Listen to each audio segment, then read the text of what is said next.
বিধানসভা উপনির্বাচনে জয়ী দুই তৃণমূল প্রার্থী বিধায়ক পদে শপথ গ্রহণ নিয়ে জটিলতা অব্যাহত।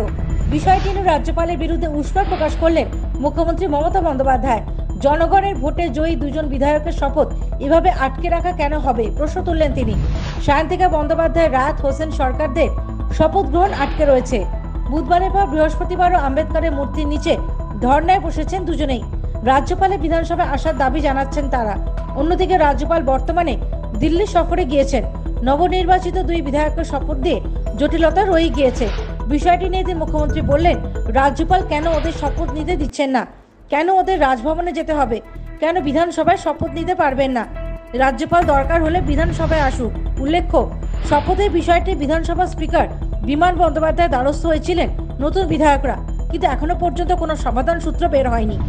এই বিষয়ে বলতে গিয়ে রাজভবনে শ্লীলতাহানির যে অভিযোগ উঠেছে সেই ঘটনার কথা মনে করিয়ে দেন মুখ্যমন্ত্রী। তিনি বলেন, রাজভবনে যে কীর্তিকলাপ চলছে, মেয়েরা ওখানে যেতে ভয় পাচ্ছে, কেন ওরা রাজভবনে যাবে?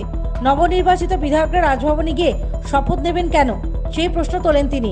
আজকে জেতার পরেও 1 মাস ধরে আমার এমএলএরা বসে আছে, গভর্নর ওথ দিতে দিচ্ছে না। মানুষ সিলেক্ট করেছে, ওনার কি অধিকার আছে তাদের ওথ দিতে না দেওয়ার? উনি স্পিকারকে অথরাইজ করবেন, ডেপুটি স্পিকারকে অথরাইজ করবেন, না হলে নিজে অ্যাসেম্বলিতে যাবেন। ওনার রাজভবনে কেন সবাই যাবে? রাজভবনে যা কীর্তি কেলেঙ্কারি চলছে, তাতে মেয়েরা যেতে ভয় পাচ্ছে, আমাকে কমপ্লেন করেছে। Bureau report, the United India news.